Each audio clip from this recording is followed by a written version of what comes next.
Dr. Schram, with the support of her scholarly sister, Mrs. Cynthia Ignatius, who has very rich experience and expertise in leading a very renowned school in Chennai, as the principal for many years, started the Schram Academy with an innovative design of an ideal school. What are the components of an ideal school? Dr. Schram was constantly on her toes to get the best for TSA, and right from the inception, the Schram Academy was the only school, I should say, that had the best activities within and beyond school hours. Dr. Schram was always very humble in taking support from the Indian educators, who were always very conversant about the learning styles of students and the teaching styles of teachers here in our institutions. The able guidance of Mrs. Victor, the founder principal of TSA, and our educational advisor, Dr. Vimala Punita Kumar, an experienced teacher educator of Christopher's Training College for many, many years, gave Dr. Schram the clarity to initiate the teacher education programs in our schools.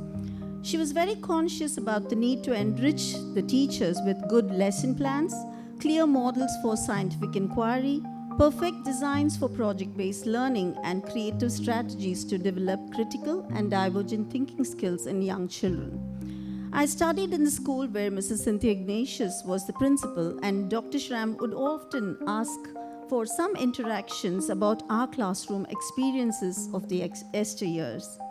I always used to tell her that though I was born to parents who weren't very conversant in English, our teachers were dedicated, and today I'm the author of some good books, and here I'm facing an audience of world-class educators. I shall say that we were in a school that helped us to realize the wonders of God's creations. We learned to honor the values and sentiments of our family members, peers, and especially regard our teachers, trust them, and look at them as role models. We attribute our success to the school that molded us to be better citizens, the teachers who instilled together and instilled a lot of confidence in us to explore various avenues and succeed in all walks of life. Today we are on the pedestal and gain a lot of recognition in the society because of the sincerity of the teachers of our school community. Our school days were memorable, the right melange of play and work, the true blend of the teacher's love and severity, the principal's integrity together with the passion of imparting true education. Everything paved the path for us to realize the worth of good education. My ardent love for my teachers made me give up my government posting, and today I'm here. And I've gained entry into the teaching profession with an intent to create a lot of new leaders in the Indian soil. But after serving for many, many years, almost nearly 36 years, I have this reflection in my mind that always flashes and says, have I, as a teacher, created a Mahatma Gandhi or a Mother Teresa or an Abdul Kalam? Why is it not possible for me to mold my children to be better human beings of greater values? How many teachers find some good quality time with our students to develop their life skills? We are in a world of grades and ranks, and we hardly focus on the holistic development of every child. Do we have the quality rendition in our schools for creating an ambience for personalized learning that will help every student to enjoy their school days while experiencing the importance of learning the right kind of competencies, I should say, and what is really required for facing the challenges of real-life situations? Now let's just see a video where we have our ancestors and their success in all walks of life. The video will just tell us whether leaders are born or made.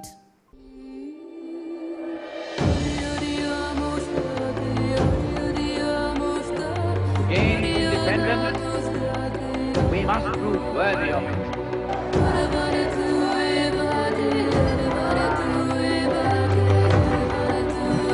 We must remove untouchability from our hearts and from our lives.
will agree with me that it was the school teacher who turned to be the mother of this whole world. My reference here is to Mother Teresa. Dr. Abdul Kalam attributes his knowledge and skills to his school teachers who made learning so simple but related every aspect of education to real-life applications. School life teaches a child the happiness of being together, the worth of friendship, the classroom culture, and above all, the respect and love for human race beyond creed or status. School is the only community that can form the basis of secularism and patriotism. School is the child's window to this wondrous world. We are all here today to create a prospective educational model for the future generation that will not only help them to achieve excellence in education, but also make them responsible for every action of theirs. The scores gained through education should possess values of integrity and responsibility to create this beautiful society of wonderful humanity. For this, we need a very important human resource with the nomenclature called teacher. And to create teachers of integrity and values, Dr. Schram initiated the START Symposium, and we continue to walk along the pathways paved by her to make sure that teachers gain the right methodology and the choices strategy to enable young students achieve global standards and so greater heights. Now I ask Judith to take over and enlighten us on the perspectives of this two-day symposium. Thanking all of you for this wonderful opportunity, and I thank my principal who's here watching me. Thank you so much.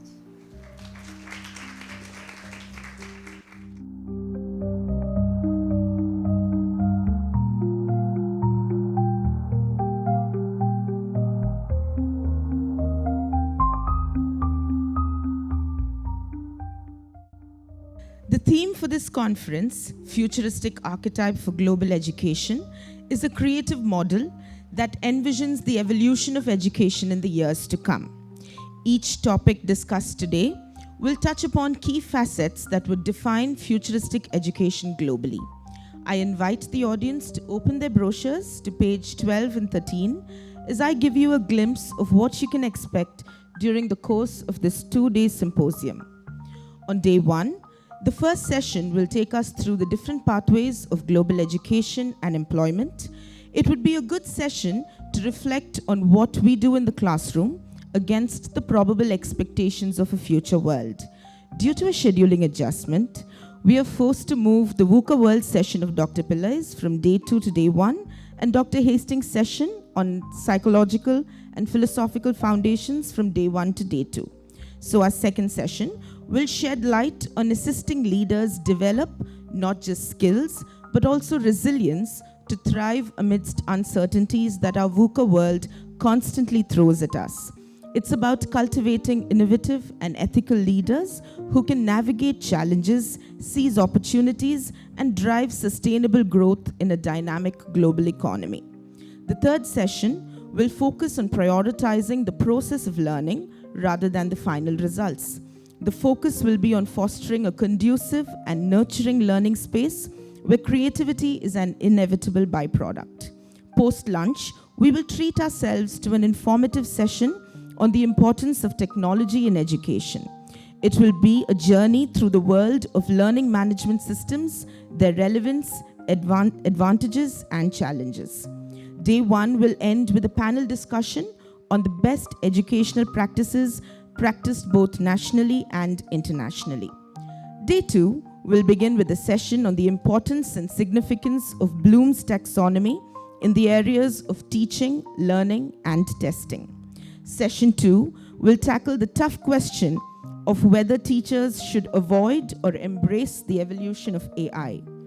AI is undeniably a part of the present and will be the future as well. This session will put to rest any apprehensions we might have in the AI-integrated world that we are progressing towards. We are constantly working towards developing in our students 21st century skills. Global collaboration and design thinking are essential skills that our students need to be future ready. Session 3 will focus on strategies and ideas to incorporate design thinking in our pedagogy. Session 4 will focus on the importance of creating safe spaces for learners to learn and grow. The post-lunch session on day 2 will help us see the implications of value-integrated education. The session will provide simple strategies to incorporate values in teaching. The closing panel discussion will throw light on approaches to achieve futuristic goals in education. I'm sure that we can all look forward to an enriching learning experience through this conference. We are absolutely certain that at the end of this 2-day symposium, you will be a transformative educator with a drive to adapt to the changes in education in the foreseeable future. I would like to leave you with a quote by Maya Angelou, one of my favorite poets. "I did then what I knew how to do.